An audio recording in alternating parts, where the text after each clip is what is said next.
नमस्कार दोस्तों, कैसे हैं आप सब? अ, जब महिलाएँ एकदम यंग रहती है ना, उस समय उनको काफ़ी सारी चीज़ें जो रहती हैं उनके मन में आती हैं। जब उनके ऊपर ज़िम्मेदारियाँ रहती हैं, शादी हो जाती है, ससुराल जाती हैं, तो उनके मन में काफ़ी सारी चीज़ें रहती हैं कि हमको अच्छा कपड़े पहनने हैं, अच्छे से तैयार होना है, हमारे ये शौक है, हमको ये शौक पूरे करने हैं, हमको अच्छा खाना भी बनाना है, हमको घर भी अच्छा रखना है। मतलब इतने सारे शौक लेके कोई युवा अवस्था में चलती हैं, शुरुआत करती हैं अपनी ज़िंदगी की और उस समय वो पूरी नहीं कर पाती हैं। क्योंकि जब छोटे बच्चे रहते हैं, घर की ज़िम्मेदारियाँ रहती हैं, कहीं-कहीं पे सास-ससुर की ज़िम्मेदारियाँ भी हैं, कभी नौकरी की ज़िम्मेदारी भी है, परिवार की ज़िम्मेदारियाँ हैं। इन सब ज़िम्मेदारियों के बीच में जो यंग यूथ है, यंग महिलाएँ हैं, वो अपने शौक पूरे नहीं कर पाती हैं और अपनी इच्छाओं को, अपने शौक को धीरे-धीरे अपने मन में ही दबा के उसको खत्म कर देती हैं। और एक समय ऐसा आता है कि जब हमारी सब ज़िम्मेदारियाँ पूरी हो जाती हैं, हम 40-50 की उम्र को पार कर जाते हैं, हमारे बच्चे कहीं नौकरी पे चले जाते हैं, अपने कामों में लग जाते हैं। घर में बूढ़े सास-ससुर ससुर जो थे वो भी इस दुनिया से जा चुके होते हैं और उस समय हम एकदम अकेले हो जाते हैं। और अकेले होने के बाद में फिर हम ये शिकायत करने लगते हैं कि अरे! बहुत टाइम है हमारे पास, हमारा तो समय ही नहीं कट रहा है, हम तो कैसे समय निकालें? हमको कुछ करने की इच्छा होती है, लेकिन हम कर ही नहीं पा रहे, क्योंकि हम जो कर रहे थे वो हम सब कुछ भूल गए।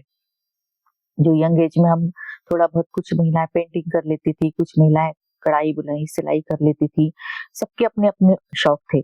और उस समय ऐसा माहौल था कि हमारे मम्मियाँ भी हम लोग को सिखाती रहती थी कि ये कर ले, वो कर ले, ये सीख ले, सिलाई सीख ले, कढ़ाई सीख ले, पेंटिंग सीख ले, मेहंदी सीख ले।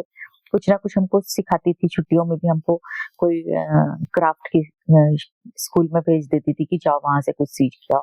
हमारे समय में तो हम लोगों को डॉल मेकिंग तक सिखाया जाता था और फैब्रिक पेंटिंग की बहुत अच्छी-अच्छी क्लासेस होती थी उस समय, जो कि अब हमको कहीं देखने को ही नहीं मिलती हैं। तो इस उस समय हमारे एज की जो एज ग्रुप की जो लड़कियाँ हैं, उस समय मालूम नहीं कितनी सारी उन्होंने क्राफ्ट को सीखा है और अब वही ये जो लड़कियाँ जो अब महिलाएँ हो गई हैं 60 सालों, 50 साल की उम्र की हो गई हैं, वो अपने जीवन से शिकायत करती हैं कि हमारे पास कुछ करने के लिए नहीं है, हम बहुत बोर होते रहते हैं, दिन भर कितना टीवी देखें, कितना मोबाइल देखें, हमारे पास करने के लिए कुछ बचा ही नहीं है। तो अगर इस तरीके से आपको अपने मन से शिकायत है कि हम क्या करें, अपने खाली समय का सदुपयोग कैसे करें, तो आप पास्ट में जाइए। आप देखिए कि बचपन में आप क्या शौक थे आपको, आप क्या करती थी, क्या आपको करना पसंद था। अ, आप छोटी-मोटी पेंटिंग ही अगर कर लेती थी, तो उसमें भी आप उसको अपना अभी हॉबी बना सकती और उसको आगे बढ़ा सकती। आप अपने आस-पास की दीवालों को देखिए वो कितनी खाली है। आपके अगर गार्डन की एक आधी दीवार खाली है तो आप उसमें ही वाले पेंटिंग, मधुबनी पेंटिंग या इस तरीके की पेंटिंग कर सकती जिसमें ज़्यादा फिनिशिंग की ज़रूरत नहीं रहती, ज़्यादा कला की ज़रूरत नहीं है। और या फिर छोटी-मोटी आप कुशन कवर में आप अपनी एम्ब्रॉयडरी कर सकती हैं, पेंटिंग कर सकती हैं। मतलब इतनी सारी चीज़ें हैं करने के लिए। कुकिंग का अगर शौक था, थोड़ा बहुत भी अच्छा खाना बना लेती थी, तो अभी यूट्यूब भरा हुआ है पूरा कुकिंग से। उस शौक को आप पूरा करिए। केक मेकिंग जो है, केक बना सकते हैं। बहुत सारी ऐसी चीज़ें हैं जिनको कि हम सिर्फ़ उम्र का तकाज़ा ना करके कि भई हमारी तो उम्र हो गई, हमारे तो शौक ही खत्म हो गए। आप करने की कोशिश करिए, अगर आप करती हैं तो आप देखेंगी कि आपका जीवन किस तरफ मुड़ने लगा है। क्योंकि जब हम ये सब चीज़ें करते हैं ना अपनी ज़िंदगी में, तो हम बाकी सब चीज़ों को भूल जाते हैं। नहीं तो हम अपनी पुरानी बातों को ही लेके हम कुढ़ते रहते हैं। कुछ आस-पड़ोस की कुछ खबरें, चुटकारे ले लेके उसमें मज़े लेते रहते हैं। फालतू की एक्टिविटी में हम अपने आप को इन्वॉल्व कर लेते हैं। क्योंकि पहले तो हमारा पूरा समय हमारे परिवार और बच्चों में चला जाता है। उसके बाद जो ये समय बचता है इसमें हमको समझ में ही नहीं आ रहा है कि हम क्या करें? तो ये अननेसेसरी की चीज़ों में हम इन्वॉल्व हो जाते हैं। तो अगर आप थोड़ा बहुत भी कुछ जानती हैं या बचपन में आपने सीखा है, उसको अगर आप आज के मॉडिफाई तरीके से करने की शुरुआत करती हैं, तो आप देखेंगी कि आपकी ज़िंदगी में कितना बदलाव आ गया है।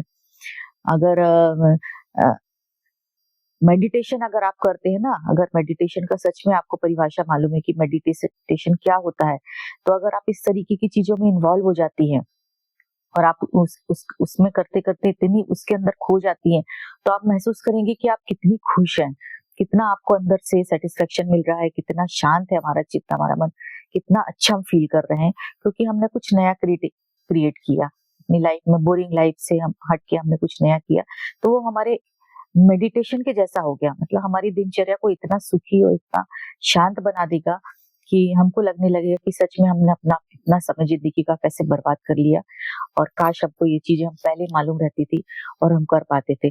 क्योंकि हम हर चीज़ को आज के समय में ना पैसे से जोड़ देते हैं कि अरे क्यों करना, हम उसमें पैसा थोड़ी ना कमा सकते। अरे पेंटिंग करके कोई आज हम कौन-सा बड़ा पैसा कमा लेंगे, कौन-सी हमारी पेंटिंग घर में लटकाने वाला है, कौन हम हमारी पेंटिंग को एप्रिशिएट करेगा। मत करने दो एप्रिशिएट, आप अपने घर में मत लगाइए, लेकिन एक दीवार पर करके तो देखिए आपने बचपन में जो सीखा था। एक कुशन कवर तो अपने हाथ से बना के देखिए, एक कुशन कवर फैब्रिक पेंटिंग तो करके देखिए, एक छोटी-सी डॉल तो बना के देखिए, पहले कितने प्रकार की डॉल हम लोग बनाते थे। तो ऐसे बहुत सारी एक्टिविटी हैं, बहुत सारे। एक छोटा-सा फ्रॉक ही आप सिल के अपनी बेटी को दे दीजिए, अपनी बहू को दे दीजिए, तो आप को देखेंगी कि आपको समझ में आएगा कि नहीं आपके अंदर में अभी भी वो कला जीवित है।